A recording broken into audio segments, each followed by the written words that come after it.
Maqaa Abbaa, kan Ilmaa, Hafuura Qulqulluu, Waaqa tokkoo, Ameen. Maqaa Abbaa, kan Ilmaa, Hafuura Qulqulluu, Waaqa tokkoo, Ameen. Maqaa Abbaa, kan Ilmaa, kan Hafuura Qulqulluu, Waaqayyo tokkoo, Ameen.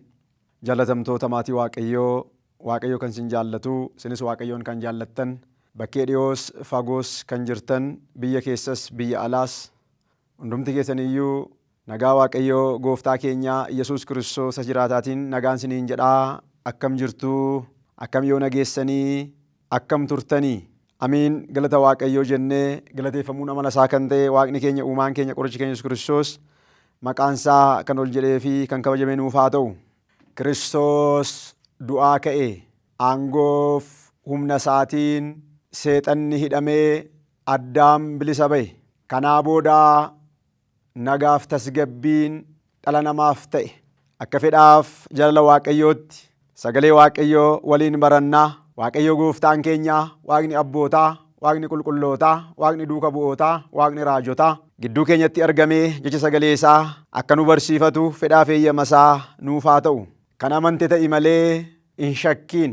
Egaa torbeen kun torbeen amma keessa jirru torbee gooftaan keenya Yesuus Kiristoos du'a injifatee anaaf siniif jedhee du'a du'e sana mo'atee uniif mo'icha kennee torbee gammachuu, torbee jaalalaa keessa jirra.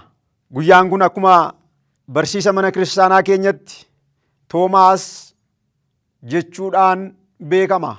Toomaas jechuun guyyaa itti tajaajiltoota duuka bu'oota Waaqayyoo keessaa isa tokko kan ta'e, Waaqayyoo wajjiniin jireenya isaa, umurii isaa guutuu deddeebi'aa, jiraachaa, barachaa, barsiisaa nama ture Toomaas jedhamee abboonni keenya manni kiristaanaa torbee kanaan Toomaas jettee waamti. Egaa kan amante ta'i malee hin shakkiin ittiin jedhe. Eenyu jedhee gooftaa keenya Yesuus Kiristoos kan amante ta'i malee hin shakkiin. Maaliif hin shakkiin jedheen? Maaliif jecha kana gooftaan keenya Yesuus Kiristoos dubbachuun isa barbaachise maatii Waaqayyoo? Gooftaan keenya Yesuus Kiristoos erga du'ee du'a keessaa ka'ee booda duuka bu'oota isaatti iddoo garagaraatti isaanitti mul'achaa ture. Toomaas immoo duuka bu'oota wajjin hin turre. Gaafa Toomaas duuka bu'ootatti warra kaleessa wajjin turetti gaafa deebi'ee dhufu Toomaasiin akkana jedhanii duuka bu'oonni gooftaa, Toomaas yaa obboleessa keenya, nuni garuu carroomneerra, nuni garuu carraa guddaa arganne. Waaqni keenya, gooftaan keenya, uumaan keenya du'ee awwaalameera. Kanaa booda abdii hin qabnu jennee abdii kutannee turre. Garuu inni nu gidduu keenyatti argamee nu eebbisee isarraas eebba arganne jedhanii Toomaasitti himanii maatii Waaqayyoo. Toomaasis akkana jedhe, ani gonkumaa hin amanu, kun ta'uu hin danda'u, akkamittiin hin ka'a jettanii yaaddu? Toomaas maaliin yaadee fooniin yaade? Toomaas maaliin yaade? Ayhuudonni gaafa hammeenyaan guutamanii gooftaa keenya fannoorra oolchanii gaafa immoo deebisanii awwaalanii dhagaa gurguddaa irratti fe'anii waan inni ka'u itti hin fakkaanne ture. Toomaas hin amanuu jedhe. Isaa booda gooftaan keenya Yesuus Kiristoos iddoo Toomaas jirutti manatti isaan bakkeetti isaan walitti qabamanii yeroo isaan taa'anii jiran barri isaanii cufatanii mana isaaniitti ol galanii naannaa tokkotti qabamanii mana tokko keessatti wal gahanii yeroo isaan taa'an gooftaan barri cufamaa keessaan galee nagaan isiniif haa ta'u jedhe. Galanni ulfinni Waaqa keenyaaf haa ta'u. Toomaasiin akkana jedhe gooftaan keenya Yesuus Kiristoos. Toomaas jedhe, kottu qaama koo ilaali, cinaacha koo isa waraaname harka kee fidi, harka koo isa hidhame ilaali jennaan Toomaas harkasaa kaasee cinaacha gooftaa keenyaa keessa kaa'e. Isaa booda harki Toomaas hin gubatte. Maaf gubatte? Inni amma Toomaas maatii Waaqayyoo hubachuu kan hin qabnu, asirratti ilaaluu kan hin qabnu, gooftaan keenya Yesuus Kiristoos kaleessa fooniin yeroo deddeebi'aa ture, fooniin yeroo addunyaa kana turetti duuka bu'oota isaa wajjin duuka bu'oonni isaa isa qaqqabachaa namoonni baay'ee Isa qofa miti wayyaa isaa qabatanii fayyaa turan, carqii isaa qabatanii dhibee isaanii irraa fayyaa turan. Gooftaan keenyas qaqqabatee isaan kaasaa ture, fayyisaa ture, du'aas du'a keessaa kaasaa ture. Maaliin? Foon uffatee jira waan ta'eef, foon keenya uffatee deddeebi'aa jira waan ta'eef, foon keenya uffatee nu gidduu bakka inni bule bulanii, bakka inni oole oolanii isa qaqqabachaa turanii duuka bu'oonni. Har'a garuu hojii foonummaa sana dhaabeera. Yeroo Toomaas shakkii keessa jirutti, yeroo Toomaas amanuu dadhabetti, akkamitti ka'a, akkamitti kun ta'a jedhee yeroo Toomaas shakkii araan guutamee jiru kanatti Waaqni keenya Gooftaan keenya hojii foonii isaa raawwateera. Amma hojii foonii miti kan inni hojjetu. Isaa booda harka kee fidi gaafa jedhu harka isaa gaafatti geessu harki Toomaas hin gubatte. Toomaas akkas jedhee, yaa Waaqa koo, yaa Gooftaa koo, yaa Uumaa koo, dhuguma si bareera, ati Waaqayyoodha. Duuka bu'oonnis Toomaas waliin argin dura gaafa inni bakka isaan jiranitti walitti qabamanitti nagaan siniif haa ta'u jedhee isaan gidduutti argamee gaafa isaan jajjabeessu isaan abdii kutanii turan. Inni kun immoo Waaqa ta'uu hin danda'u, ekeraa ta'uu danda'a, hafuura biraadha jedhanii gaafa isaan amanuudhaaf abdii kutan, inni immoo akkas jechaanii ture. Ani ekeraa isinitti hin fakkaadhaayi, ani Waaqa keessani, ekeraan lafee hin qabdu, ekeraan dhiiga hin qabdu, ekeraan hin deemtu, ekeraan hin sochootu, ekeraan hin nyaattu dhugdu. Sin garuu waan nyaatamullee yoo jiraate beenaa fidaayi gaafa ittiin jedhu nyaata keessaa qurxummii qofa qabu ture isaaf dhiyeessaa turanii jedha kitaabni qulqulluu. Maalummaasaa, waaqummaasaa akka isaan abdii godhatan, isa isaan abdii isaanii kutatanii taa'aa turan sana isaaniif abdii ta'e. Ilaalaa maatii Waaqayyoo. Isuma kana Toomaas harkasaa gaafa keessu, harkisaa gaafa gubattu, amma maaltu gube harkasaa? Abidda waaqummaasaa harka Toomaas gube. Waaqa qabatamuu hin danda'u. Qabachuun namaaf hin danda'amu. Eenyuyyuu isa qabachuu hin danda'u. Akka kaleessaa miti.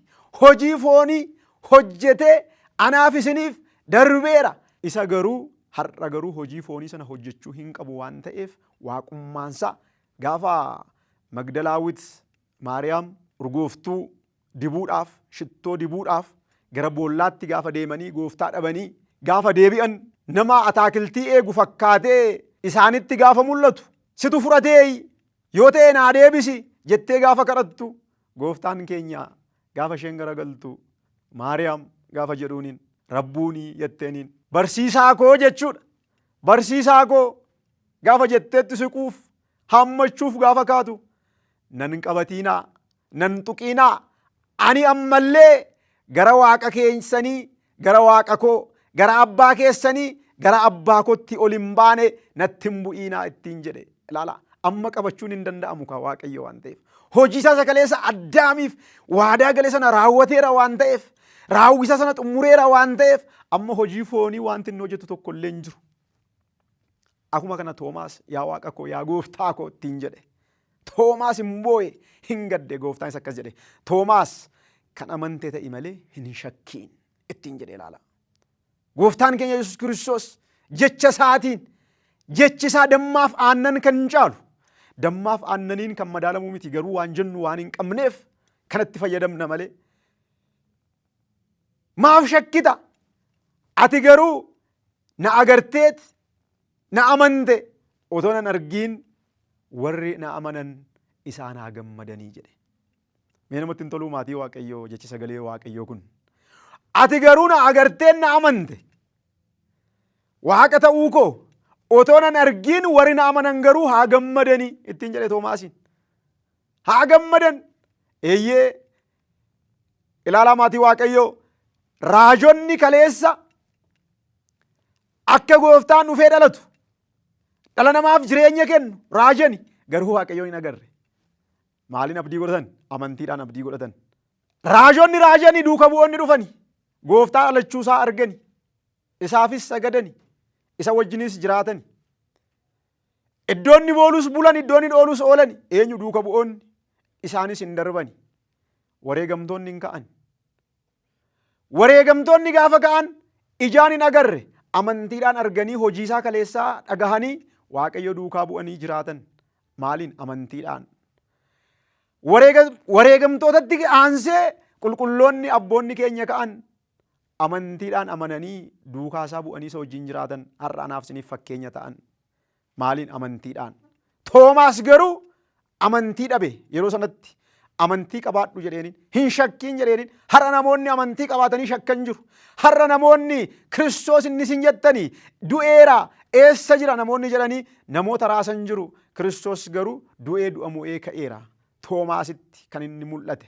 Toomaasitti of mul'ise. Toomaas hin amanu jennaan koottu na laali jedhe. Toomaas immoo waaqummaa isaa ulfina isaa arge. Qulqullichi Phexros ergaa isaa tokkoffaa Phexros boqonnaa 1:8 irratti jecha akkas jedhu arganna.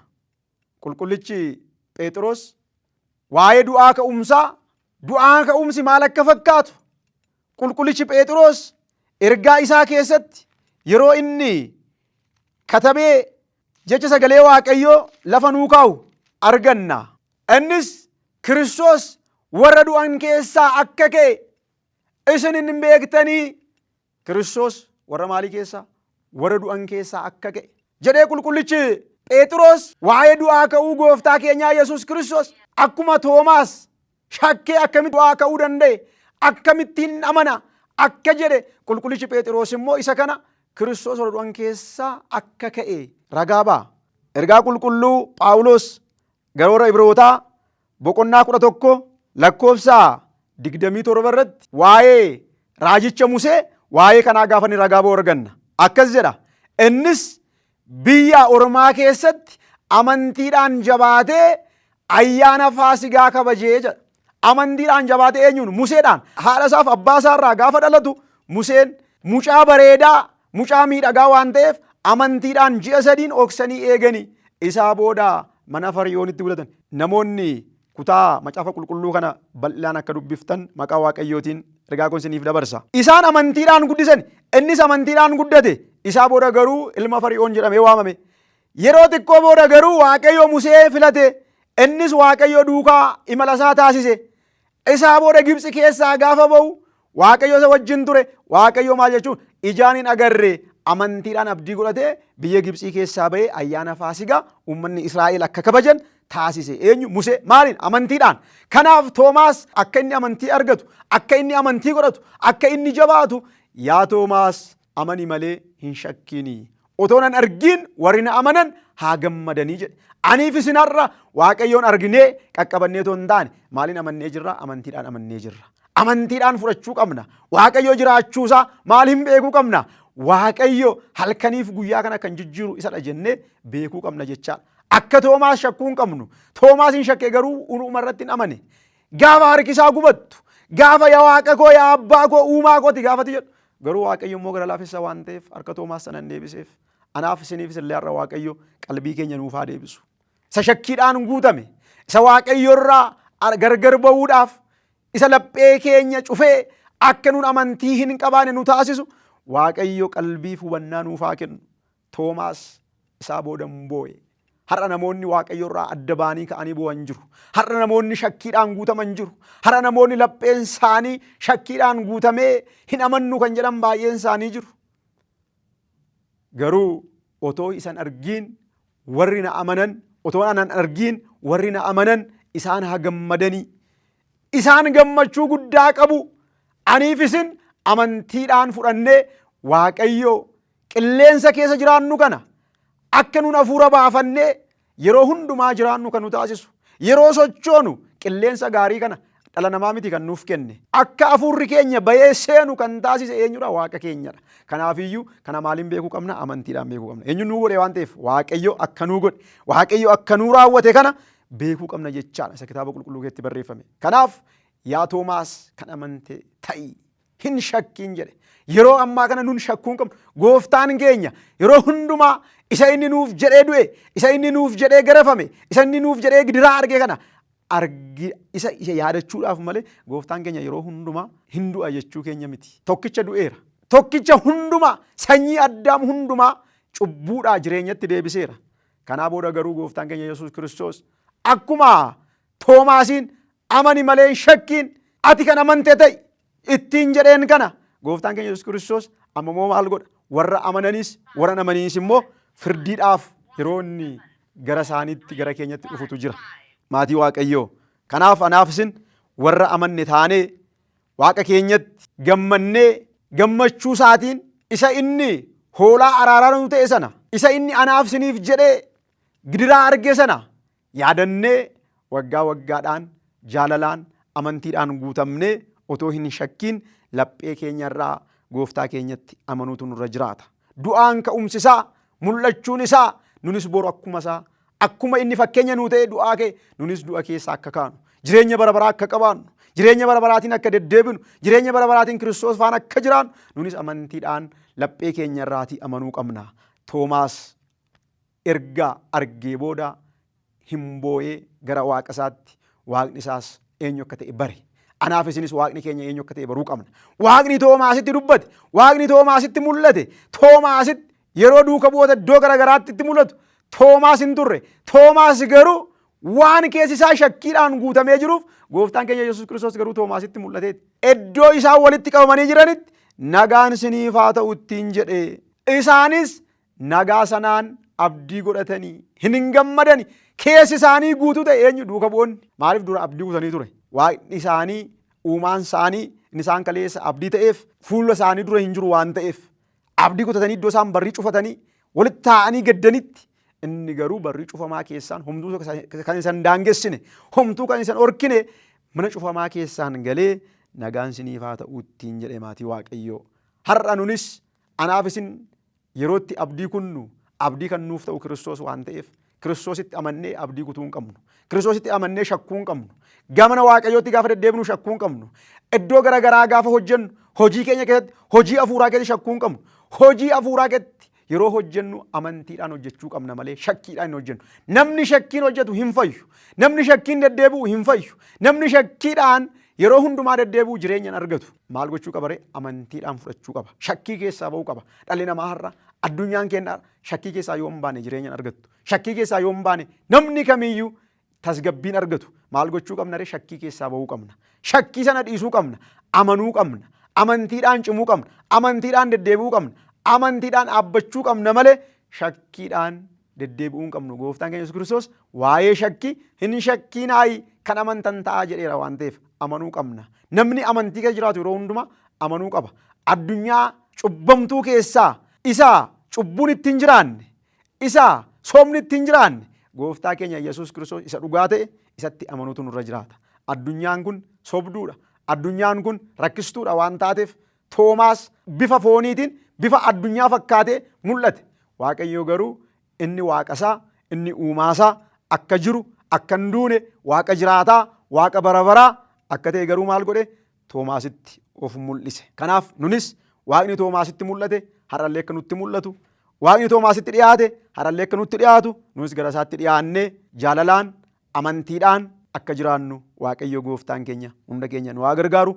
Kan nu barsiise, kan nu gorse waaqa abboota keenyaaf galanni ulfinni bara baraan isaaf haa ta'u.